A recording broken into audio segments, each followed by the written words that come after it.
Good morning, everyone. We're going to start with breaking news out of Thailand. All 13 people who had been trapped in a Thai cave have been rescued. And this morning, 4 boys and their 25-year-old coach were rescued. The boys were exploring the caves June 23rd with their coach when they were trapped inside by heavy seasonal rains. Yeah, this information just coming in. We've been monitoring this all morning, Pat. The first boy, the first of the 4 that were rescued this morning just several hours ago, and they just kept coming out one by one.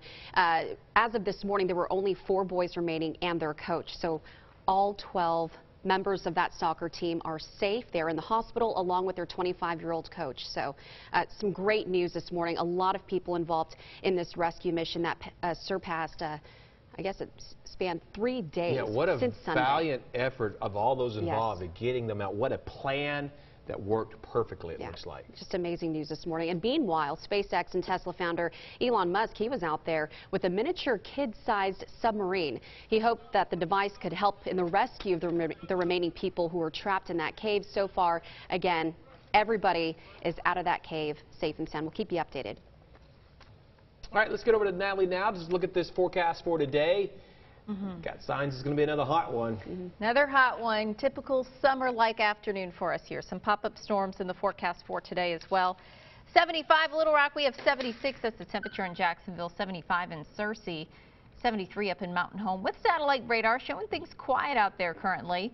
We will be looking at a few showers developing by this afternoon. Notice, take that loop from yesterday afternoon into what's going on right now. We're quiet currently, but we'll see about the same trend with a few showers and again maybe a few storms popping up by later today. So high temperatures, lower 90s, feels like temperatures mid to upper 90s, but again those storms developing kind of hit and miss across the state by later today. So keep that umbrella handy. Could get under a shower by later this afternoon. I'll have another look at that forecast coming up. Thanks, Natalie. 7:02 is your time right now. Let's take a look at your traffic this morning. We'll start by looking on I-430. The sun is up. It's bright. Traffic coming up the Cantrell Hill just fine for 430 southbound. All 430 looking good. 30 through downtown's looking good, and 40 through North Little Rock, and even 30 all the way back into Saline County looking pretty good. It is, though, starting to slow down just a little bit around Vimy Ridge Road up to around Otter Creek Road.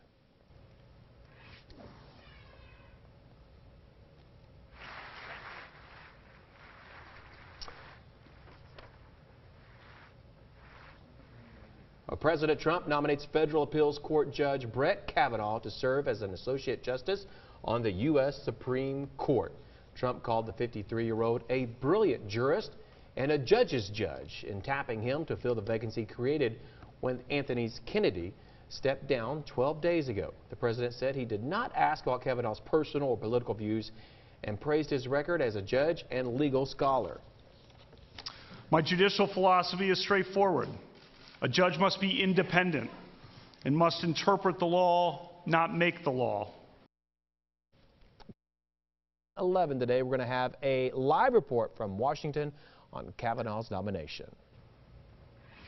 And here in Arkansas, several lawmakers are already issuing their thoughts and opinions on President Trump's selection. Yeah, Jordan Betts joining us live now from in the studio, and she has more from Governor Asa Hutchinson. Good morning.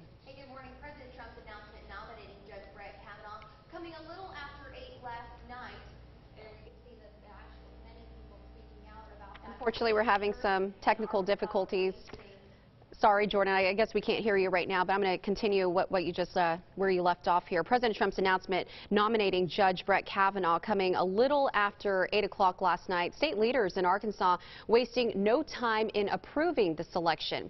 So Governor Asa Hutchinson tweeted this right here, saying he likes the selection, adding, quote, he is highly qualified and has demonstrated his dedication to the rule of law through his service on the D.C. Circuit. I am hopeful for his timely confirmation.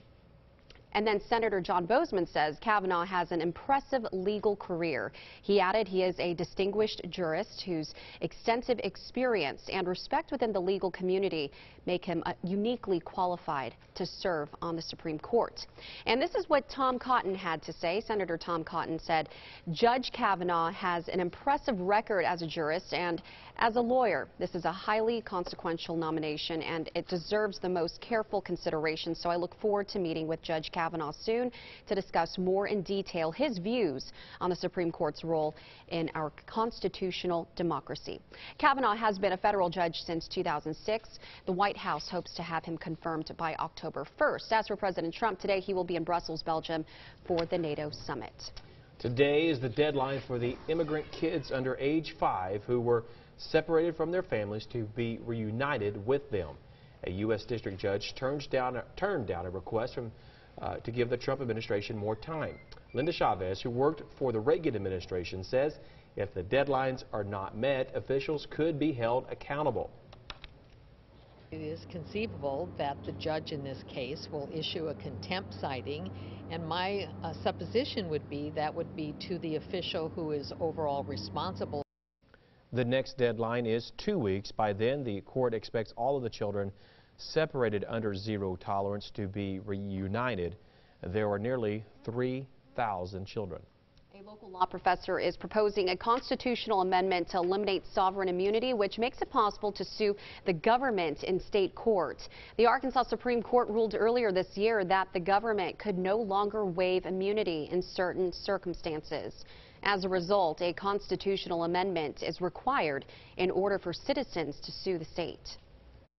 If you want money from the state, even if you're injured, you have to get the state to agree to give you money. That means the state is a judge in its own case, and that's simply unfair. Instead of eliminating the provision altogether, there are some who say a new amendment should only allow the state to have the option to waive immunity in limited circumstances. Happening today, a federal judge is ordering President Trump's former national security advisor, Michael Flynn, back to court. In December, Flynn pleaded guilty to willfully and knowingly making false statements to the FBI about communications exchanged with Russia. A district court judge is now demanding to know why he has yet to be sentenced 6 months after the plea. It was a car chase like no other in Los Angeles. The chase ended when the driver slammed on the brakes and reversed at high speeds. Police managed to avoid the vehicle, and the driver tried to brake and turn, but lost control of the car. He then wised up and surrendered to the police. Look at him going backwards there so fast. Good thing nobody was hurt in that.